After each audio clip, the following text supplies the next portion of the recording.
Hello नमस्कार दोस्तों, 30 minute GS में आपका एक बार फिर से बहुत बहुत स्वागत है। टॉपिक है छोटा सा कार्बन क्रेडिट। कार्बन क्रेडिट है क्या, इसके बारे में चर्चा बाद में करेंगे। सबसे पहले चर्चा करते हैं ग्रीन हाउस गैसेस की। ग्रीन हाउस गैसेस वो गैसें होती हैं जो हमारे वातावरण में मौजूद होती हैं और इनकी संख्या अगर बढ़ती जाएगी, होता क्या है, ये गैसें ग्रीन हाउस गैसें क्यों कही जाती हैं, ये आने वाले सौर विकिरण को ऑब्जर्व कर लेती हैं। उससे क्या होगा, होता क्या है, कोई भी विकिरण है पृथ्वी पर आके गिरता है और चला जाता है, मैक्सिमम विकिरण वापस लौट जाता है। लेकिन ग्रीन हाउस गैसें क्या करती हैं कि उस विकिरण से ऊर्जा लेके स्वयं गर्म हो जाती हैं और वातावरण को गर्म करती हैं। इससे क्या होता है कि जो पृथ्वी का तापमान यानी कि वैश्विक तापमान बढ़ने लगता है, तो वो गैसें कहलाती हैं green house gases. Green house gases में कौन कौन सी गैसें होती हैं, तो 3 कंपोनेंट मुख्य होते हैं। नंबर 1 सबसे ज़्यादा CO2, फिर मीथेन जिसको बोलते हैं CH4, उसके बाद नाइट्रस ऑक्साइड, फिर जलवाष्प। 3 क्रम ऊपर याद रखना, CO2, मीथेन और नाइट्रस ऑक्साइड, ठीक है। N2O जिसको बोलते हैं आपको NO2 दे देगा, ठीक है।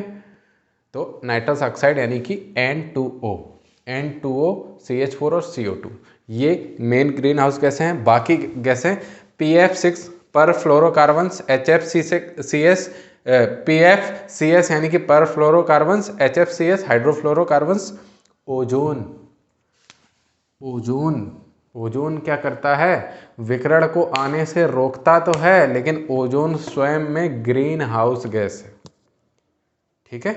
ओजोन स्वयं में एक ग्रीन हाउस गैस है। इंपॉर्टेंट पॉइंट एक ये है। इसके अलावा SF6, NF3 और SO2 भी ग्रीन हाउस गैस है। एक इंपॉर्टेंट बात, सबसे इंपॉर्टेंट क्वेश्चन बनता है कि निम्न ऑप्शन आपको देगा निम्न में से ग्रीन हाउस गैस नहीं है, और उसमें आपको ऑप्शन देगा कार्बन मोनोऑक्साइड यानी कि CO।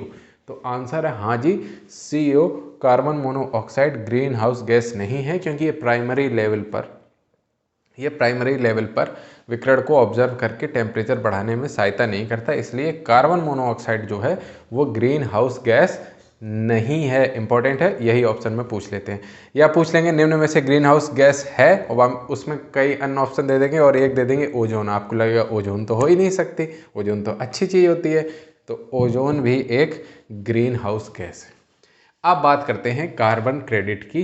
तो अब ग्रीन हाउस गैसों की वजह से क्या हो रहा है, 1970 के बाद से अचानक से 10 की है, यानी कि प्रत्येक 10 वर्ष में टेम्परेचर बहुत तेज़ी से राइज हो रहा है। 1880 के बाद से ऐसा अनुमान है कि 2050 तक वैश्विक तापमान यानी कि जो एवरेज टेम्परेचर होता है उससे 1.5 डिग्री ऊपर चला जाएगा, और 2100 तक ये 2 से 4 डिग्री तक बढ़ जाएगा। उसी को हमें 2 डिग्री तक मेंटेन करना है, इसलिए कार्बन क्रेडिट का कंसेप्ट आता है। कार्बन क्रेडिट क्या है कि विभिन्न कंपनियों के द्वारा, सरकारी हो, निजी हो या प्राइवेट फर्म हो या फिर व्यक्तिगत रूप से भी हों, तो उनके द्वारा ग्रीन हाउस गैसेस हानिकारक तो है ही हैं, तो उनके उत्सर्जन में कमी करने पर जो क्रेडिट मिलती है वो कहलाती है कार्बन क्रेडिट। और एक कार्बन क्रेडिट होती है 1 टन CO2 के, जी नहीं बिल्कुल गलत लिखा है, एक कार्बन क्रेडिट होती है 1 टन ग्रीन हाउस गैस के, GHG। यानी कि कार्बन क्रेडिट का मतलब सिर्फ कार्बन डाइऑक्साइड के उत्सर्जन को कम करना नहीं है। कार्बन क्रेडिट का मतलब है किसी भी ग्रीन हाउस गैस के उत्सर्जन को कम करना। यानी कि एक कार्बन क्रेडिट जनरल भाषा में बोल देते हैं 1 टन CO2 के बराबर, या फिर बोल सकते हैं 1 टन किसी भी ग्रीन हाउस गैस के वायुमंडल में जाने से इमिशन को कम करना, ठीक है।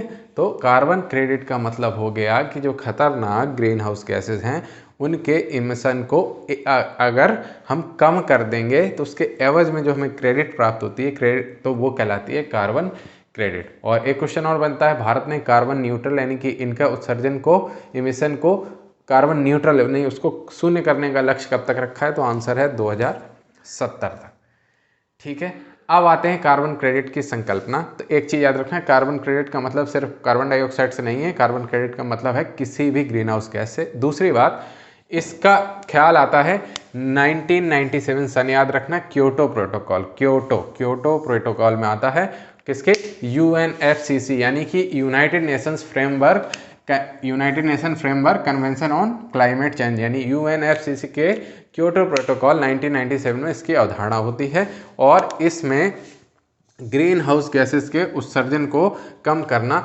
विकसित देशों के लिए बाध्यकारी था। किसमें? क्योटो प्रोटोकॉल में। क्यों बाध्यकारी था? बाकी के लिए क्यों नहीं था? क्योंकि बाकी जब बैठे तो विकासशील देश या अविकसित देश, इन्होंने बोला भैया आपने तो डेवलपमेंट कर लिया, तो सबसे ज़्यादा तो उत्पादन ग्रीन हाउस गैसेस का आपने ही किया।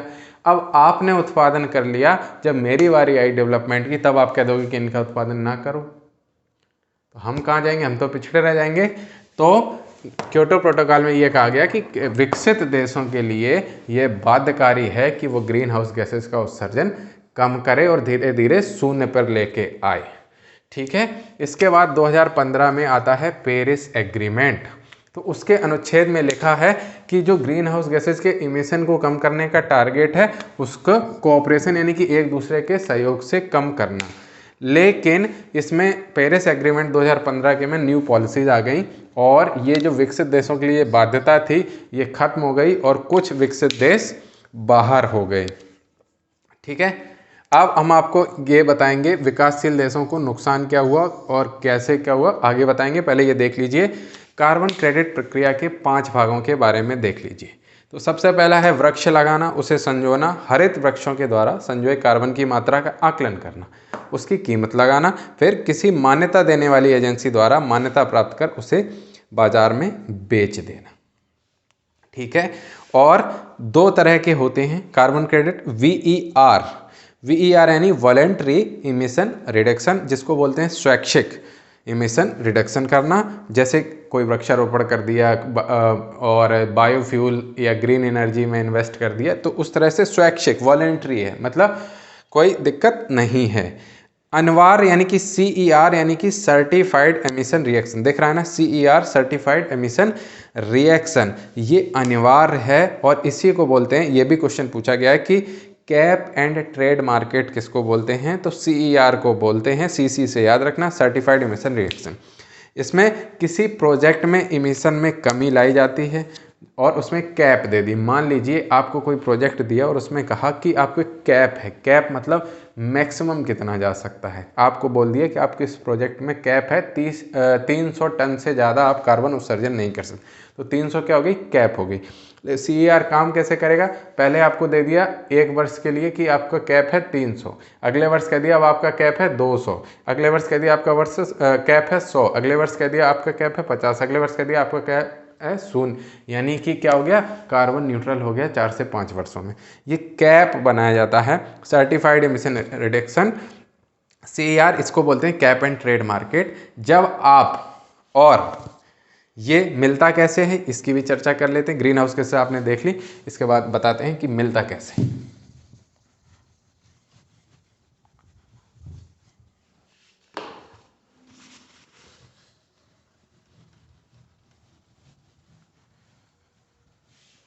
मान लीजिए आपको कहा गया कि आपकी कैप है 100 टन कार्बन डाइऑक्साइड या कोई भी ग्रीन हाउस गैस का उत्सर्जन एक उद्योग, एक इंडस्ट्री को दे दिया, लेकिन उसने की मात्र 70 टन ग्रीन हाउस गैस का उत्सर्जन किया। ठीक है, इमिशन किया ग्रीन हाउस गैस का, तो उसको मिलते हैं 30 टन ग्रीन हाउस गैसेज कम, उसका ग्रीन हाउस गैसेज का कम उत्सर्जन किया ना उसने 30 टन। 100 टन का कैप उससे मिला था, यानी कि उसको परमिट थी 100 टन की मिली, उसको उसने कितने ग्रीन हाउस गैसेज इमिशन किया? केवल 70 टन किया, यानी 30 टन उसने कम किया, यानी 30 टन का पर्यावरण में नुकसान कम किया ना, तो 30 टन का मतलब हो गया उसको 30 कार्बन क्रेडिट मिल गई। इस तरह से कैप है। अगली बार कैप क्या होगी? अगले वर्ष कैप कम कर दी जाएगी और कम कर दी जाएगी, यानी कि मान लीजिए वो 50 टन ही करता तो फिर उसको क्या मिलती? 50 कार्बन क्रेडिट। अब इन क्रेडिट का क्या करें? अचार डालें क्या? नहीं, अचार नहीं डालेंगे, इनको क्या करेंगे? इन क्रेडिट को आप बेच सकते हैं, इन कार्बन क्रेडिट को हम बेच सकते हैं। हम मतलब जो कंपनियां हैं या इंडिविजुअल हो, जो भी हो, या कोई एजेंसी हो या सरकार हो, ये भी कार्बन क्रेडिट को बेच सकती है। इसके मार्केट होते हैं, जैसे यूरोपियन यूनियन ETS करके मार्केट है और कैलिफोर्निया कार्बन मार्केट है। अब इनमें एग्रीमेंट में क्या होता है, क्योटो प्रोटोकॉल और पेरिस एग्रीमेंट में, इसमें ये होता है कि मान लीजिए ये भी तो हो सकता है, अभी क्या बोला हमने कि 100 टन ग्रीन हाउस गैस की कैप है मान लीजिए किसी को, और उसने कर दी 110 टन ग्रीन हाउस गैस का कर दिया इमिशन। अब उसको क्या हो गया, -10 हो गया ना, कि 10 तो एक्स्ट्रा और कर दी। तो यही कंडीशन कंपनियों पर लागू है, यही कंडीशन विभिन्न देशों पर लागू है कि अगर आप तय लिमिट से ज़्यादा इमिशन कर रहे हैं तो आपको क्या करना पड़ेगा, कार्बन क्रेडिट्स खरीदने पड़ेंगे। खरीदने पड़ेगा मतलब हुआ कि वो कंपनियां जो कम कार्बन उत्सर्जन कर रही हैं उनको आपको पैसे देने होंगे, उनसे आप कार्बन क्रेडिट खरीद सकते हैं और इमिशन कर सकते हैं। और देशों से कहा गया कि आप क्या करेंगे, विकसित देशों से कहा गया कि अगर आप उस लिमिट्स में नहीं कर पा रहे हैं, लिमिट के अंदर इमिशन और ज़्यादा हो रहा है, तो आपको क्या करना होगा, नई टेक्नोलॉजी में और इंफ्रा में उन देशों में इन्वेस्ट करना होगा, विकासशील देशों में और अविकसित देशों में इन्वेस्ट करना होगा ग्रीन प्रोजेक्ट्स में, जिससे इमिशन में कमी आए और वहाँ से आप कार्बन क्रेडिट अर्न करें, उसके यहाँ पर भरवाई कर लें। मतलब समझा, मतलब सीधा सीधा ये है कि मान लीजिए ये 10 एक्स्ट्रा है तो 10 किसी दूसरे देश में ग्रीन इंफ्रास्ट्रक्चर में आप लगाएं, या फिर वहाँ मान लीजिए वृक्षारोपण या बायोफ्यूल या किसी में भी आप इन्वेस्ट करें, ई व्हीकल्स में इन्वेस्ट करें, और उनसे जो इमिशन कम होगा, जो पहले होता है उससे कम होगा ना, तो वो इमिशन जो कम होगा वो हम आपके कार्बन क्रेडिट में ऐड कर देंगे। बस कुल मिला के इधर का उधर करना है। क्यों, अब इससे फ़ायदा क्या है, फ़ायदा ये है कि बेशक मान लीजिए अमेरिका की कंपनी है, इमिशन मतलब उदाहरण के तौर पे चाइना सबसे ज़्यादा कर रहा है, तो चाइना की कंपनी मान लीजिए इमिशन सबसे ज़्यादा कर रही है, तो गर्म तो पूरी पृथ्वी होगी, ऐसा तो नहीं होगा चाइना के ऊपर गर्मी बढ़ जाएगी अपने को फ़र्क नहीं पड़ेगा। तो चाइना से कहा कि अगर आप अपने यहाँ, एक उदाहरण दे रहे हैं, अपने आप टेम्परेचर कंट्रोल करने में आपको समस्या हो रही है या आप कैप से ऊपर का इमिशन कर रहे हैं, तो आप बाकी देशों में वहाँ पर इन्वेस्ट करिए। चाइना, मैं गलत एग्जांपल इसलिए ले रहा हूँ क्योंकि वो विकासशील देश आ रहा है। यूएस मान के चलिए, मान लीजिए यूएस से हमने कहा कि आपके यहाँ खुद में इतना ज़्यादा इमिशन है, तो आप विकासशील देश है जैसे भारत, ब्राज़ील, इनमें इन्वेस्ट करिए और यहाँ से कार्बन क्रेडिट कमाइए और अपना आराम से, तो पूरी दुनिया में तो इमिशन कम ही होगा ना। चाइना में अगर या यूएस में ज़्यादा हो रहा है और भारत जैसे देश में या ब्राज़ील में अपेक्षाकृत कम हो रहा है, तो उससे क्या होगा, इमिशन कम होगा। और इमिशन कम होगा तो जो ग्लोबल टेम्परेचर है वो इतनी तेज़ी से नहीं बढ़ेगा। ठीक, अब क्या हो रहा है, नुकसान क्या हो गए आगे कार्बन मार्केट में और कार्बन ट्रेडिंग में क्या होता है। पहले कार्बन मार्केट में समझ लीजिए कार्बन ट्रेडिंग क्या होती है। तो कार्बन क्रेडिट क्या होता है, सरकार के द्वारा कंपनियों को जारी किए जाते हैं टोकन, यानी कि जैसे अभी हमने बताया कि कैप दे दिए कि आप 100 टन से ज़्यादा नहीं कर सकते या 200 टन, ये कैप कंपनियां खरीद सकती हैं सरकार के द्वारा, और वो टोकन भविष्य में होने वाले उत्सर्जन की लिमिट यानी कि कैप होते हैं।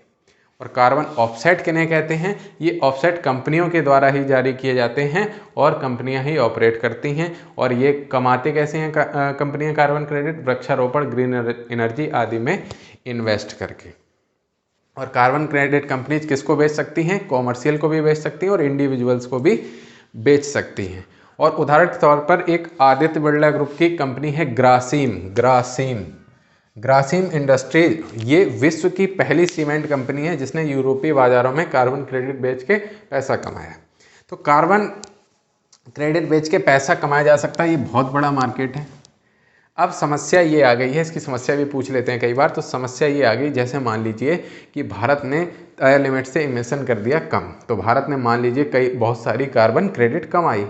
अब यूएस ने तय लिमिट से इमिशन कर दिया ज़्यादा, तो यूएस को कार्बन क्रेडिट खरीदनी पड़ेंगी, तो वो भारत से खरीद सकता है, ब्राज़ील से खरीद सकता है, यानी उन देशों से खरीद सकता है जो इमिशन कम कर रहे हैं, यानी कि कार्बन क्रेडिट्स कमा रहे हैं। तय लिमिट से इमिशन कम करेंगे तो क्रेडिट कमाएंगे, तो उनसे वो कार्बन क्रेडिट खरीदेंगे। कौन देश, यूएस जैसे देश जो तय लिमिट से ज़्यादा इमिशन कर रहे हैं। लेकिन पेरिस एग्रीमेंट में क्या हो गया कि अभी तक क्योटो प्रोटोकॉल में ये सब इमिशन कम करना विकसित देशों के लिए बाध्यकारी था, तो उनसे खरीदना भी बाध्यकारी था। तो भारत जैसे देश या विकासशील देशों को फायदा था, क्योंकि उनसे खरीदना भी एक तरह से बाध्यकारी था, तो बिजनेस हो रहा था, फायदा हो रहा था, तो ग्रीन एनर्जी में और इन्वेस्ट किया जा रहा था। पेरिस एग्रीमेंट के बाद क्या होता है कि कई देश इससे बाहर हो गए और ये बाध्यकारी नहीं रहा। तो अब भारत के पास बहुत सारे कार्बन क्रेडिट है, अब खरीदार ही नहीं, क्योंकि ये बाध्यकारी होता कि आपको इतना कम करना ही करना है तो मजबूरी होती लोगों को खरीदना। अब बाध्यकारी नहीं है तो नहीं खरीदते, जाओ क्या कर लोगे। तो ये इसके नुकसान हो रहे हैं। तो बस इससे इतने ही क्वेश्चन बनते हैं, बाकी फालतू की चिंता मत करिए। कार्बन क्रेडिट मार्केट हमने बता ही दिया, EU ETS और कैलिफोर्निया कार्बन मार्केट। इसके अलावा EKT करके भी कुछ इंडियन कंपनीज हैं, वो भी अब कार्बन क्रेडिट मार्केट में उतर रही हैं। उसकी इतनी ज़रूरत नहीं है, जितना जानना था आपने जान लिया। क्या कि कार्बन क्रेडिट क्या है। कार्बन क्रेडिट मतलब यह है कि ग्रीन हाउस गैसेज के उत्सर्जन की मात्रा को कम करने के एवज में कमाई गई क्रेडिट है कार्बन क्रेडिट, और उसे बाजार में बेचा भी जा सकता है। एक बिल्कुल स्टॉक मार्केट की तरह काम करता है।